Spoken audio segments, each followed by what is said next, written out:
तो दोस्तों आज हो गया 4 अप्रैल 2021। बिहार समेत देश दुनिया के बड़ी और ताज़ा समाचार लेके आए सिर्फ आपके लिए। चलिए फटाफट खबर शुरू करते हैं। उससे पहले चैनल को अब तक सब्सक्राइब ना किया हो तो फटाफट चैनल को सब्सक्राइब कर दे, लाइक कर दे, शेयर कर दे ताकि इसी तरह खबर आप हर रोज देख सकें। चलिए शुरू करते हैं आज की पहली बड़ी खबर। हेमंत बिस्वा शर्मा को बड़ी राहत। चुनाव आयोग ने 48 घंटे के प्रतिबंध को घटाकर 24 घंटे किया। जी आपको बता दें कि असम में बीजेपी के नेता और सरकार के सबसे ताकतवर मंत्री हेमंत बिस्वा शर्मा को चुनाव आयोग से बड़ी राहत मिली है। चुनाव आयोग ने शनिवार को शर्मा के चुनाव प्रचार करने पर लगाए गए 48 घंटे की प्रतिबंध की अवधि को घटाकर 24 घंटे कर दिया है। चुनाव आयोग के पैनल ने यह फैसला हेमंत बिस्वा शर्मा की ओर से मॉडल कोड के प्रावधानों को पूरी तरह से पालन करने का आश्वासन के बाद लिया गया है। आपको बता दें कि हेमंत बिस्वा शर्मा पर बीपीएफ अध्यक्ष हग्रामा मोहिलारी के खिलाफ आपत्तिजनक टिप्पणियों के मामले में चुनाव आयोग ने शुक्रवार को ही उनके चुनाव प्रचार पर 48 घंटे का प्रतिबंध लगाया था। चुनाव आयोग ने अपने आदेश में कहा था कि आयोग हेमंत बिस्वा शर्मा के बयानों की कड़ी निंदा करता है। आयोग 2 अप्रैल को तत्काल प्रभाव से 48 घंटे के लिए उनके कोई सार्वजनिक सभा करने, सार्वजनिक जुलूस निकालने, रैलियां करने, रोड शो और मीडिया में सार्वजनिक बयान देने पर रोक लगाता है। आज की दूसरी बड़ी खबर। ममता बनर्जी ने इलेक्शन कमीशन पर लगाए आरोप तो पीएम मोदी बोले खिलाड़ी एम्पायर की आलोचना करे तो समझ ले कि खेल खत्म हो चुका। जी आपको बता दें कि प्रधानमंत्री नरेंद्र मोदी कल पश्चिम बंगाल के हुगली जिले में एक रैली को संबोधित करते हुए ममता बनर्जी के चुनाव आयोग पर लगाए गए आरोपों को लेकर कटाक्ष किया है। प्रधानमंत्री नरेंद्र मोदी ने कहा कि क्रिकेट के मैदान में अगर कोई खिलाड़ी बार बार एम्पायर पर सवाल उठाए तो समझो उसके खेल में खोट है। चुनाव के मैदान में कोई कभी ईवीएम को गाली दे, कभी चुनाव आयोग को, तो समझो उसका खेल शेष है। प्रधानमंत्री मोदी ने पश्चिम बंगाल में चुनावी रैली में कहा कि दीदी ने यह दावा कर लोगों के आत्मसम्मान को ठेस पहुंचाया है कि लोग पैसे लेकर भाजपा की रैलियां में आ रहे हैं।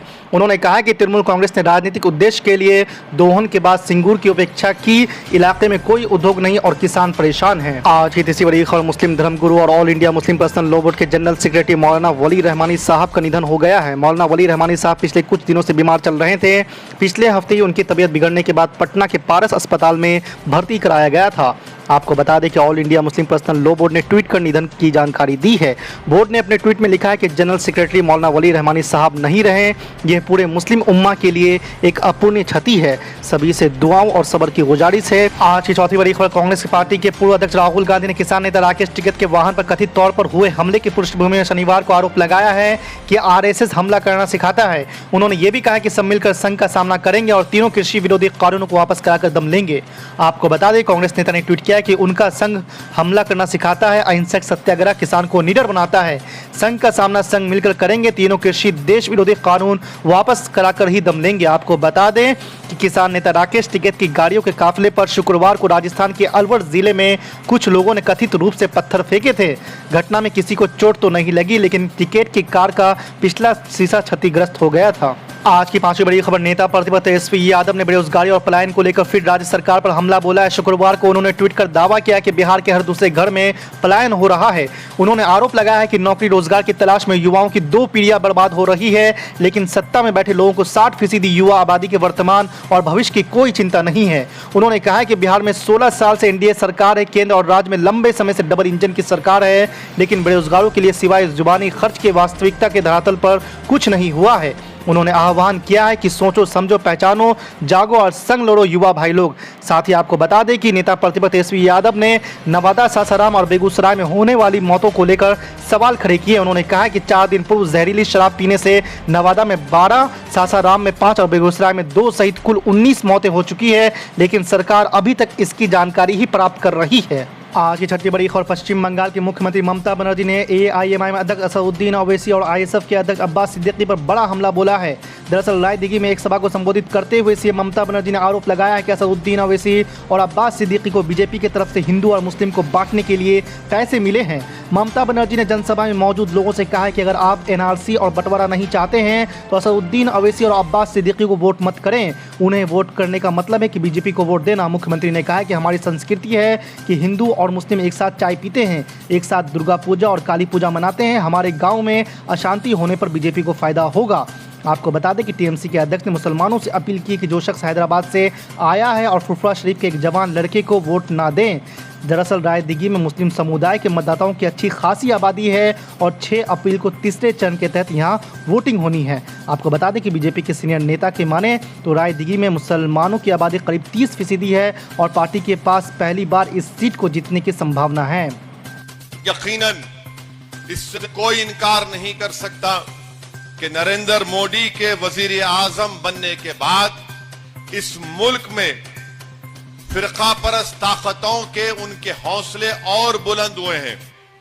इस बात से कोई इनकार नहीं कर सकता कि नरेंद्र मोदी की क़यादत में जब से बीजेपी की हुकूमत बनी उस वक्त से इस मुल्क में एक मंसूबाबंद तरीके से हिंदुत्व की आइडियोलॉजी को प्रमोट भी किया जा रहा है, उसको एक्सेप्ट भी करवाया जा रहा है और जो अंग्रेजी का लफ्ज है उसको एंट्रेंस भी करवाया जा रहा है।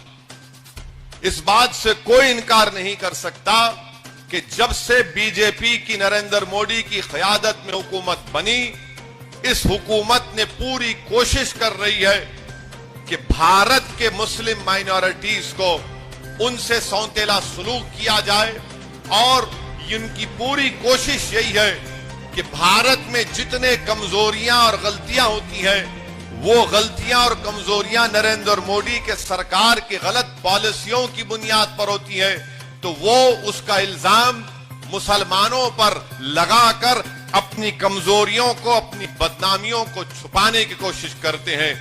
इससे कोई इनकार नहीं किया जा सकता कि जब से नरेंद्र मोदी की सरकार बनी है वो भारत के संविधान को कमजोर नहीं बल्कि उसकी धज्जियां उड़ाने का काम कर रहे हैं। इससे कोई इनकार नहीं किया जा सकता कि जब से नरेंद्र मोदी भारत के वजीर आजम बने हैं, हमारे कॉन्स्टिट्यूशन में, हमारे आइन में जो theory of separation of powers है उसको नरेंद्र मोदी बहैसियत एग्जीक्यूटिव उसको धज्जियां उड़ा रहे हैं, उसको कमजोर कर रहे हैं। इससे कोई इनकार नहीं किया जा सकता कि जब से नरेंद्र मोदी भारत के वजीर आजम बने हैं ये हुकूमत सिर्फ एक मजहब को प्रमोट कर रही है, जबकि हुकूमत का काम यह होता है कि वो किसी भी मजहब को प्रमोट ना करे। हुकूमत का कोई मजहब नहीं होता, मगर यह हुकूमत एक मजहब को प्रमोट कर रही है और इसके प्रमोशन में सबसे ज्यादा काम अगर कोई सेल्समैन का कर रहा है तो उसका नाम भारत के वजीर आजम नरेंद्र मोदी का सफ़े अव्वल में शामिल होगा। इससे कोई इनकार नहीं किया जा सकता कि जब से नरेंद्र मोदी की हुकूमत बनी है अनकॉन्स्टिट्यूशनल तरीके से अपनी अददी ताकत की बुनियाद पर भारत की लोकसभा में अनकॉन्स्टिट्यूशनल कानून को बनाया जा रहा है जिसमें ट्रिपल तलाक भी शामिल है। ट्रिपल तलाक का कानून अनकॉन्स्टिट्यूशनल है। ये कानून बनाकर नरेंद्र मोदी की हुकूमत ने यह बता रहे हैं कि अगर इस कानून के तहत किसी मुसलमान को गिरफ्तार किया जाएगा और दूसरे मैरिजेस की एक्ट में कानून के तहत किसी को गिरफ्तार किया जाएगा और कोर्ट दोनों को सजा देती है, तो अगर किसी मुसलमान को सजा होती है तो 3 साल और किसी गैर मुस्लिम को सजा होती है तो 1 साल। ये अनकॉन्स्टिट्यूशनल है।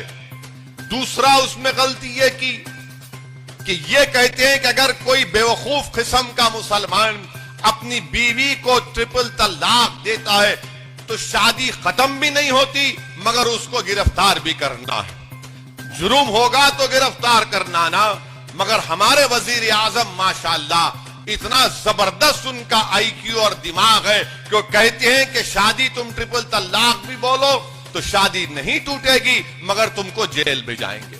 ये नरेंद्र मोदी की हुकूमत का गलत फैसला था जिसका मैंने 1 मरतबा नहीं 3 मरतबा पार्लियामेंट में मैंने इसकी मुखालिफत की और बीजेपी से उस वक्त भी और आज भी कह रहा हूं, इस मुल्क में अगर औरतों के हिफाजत के लिए कोई कानून बनना है, खवातीन के लिए, वुमेन के लिए, तो डिजर्शन के खिलाफ कानून बनना चाहिए। यह नहीं हो सकता कि आज हमारे देश में, हमारे कंट्री में 3.2 मिलियन ऐसी मैरिड वुमेन है, शादीशुदा है मगर अपने शौहर के साथ नहीं है। शादीशुदा है जिसमें हमारी गुजरात की एक भाभी भी शामिल है।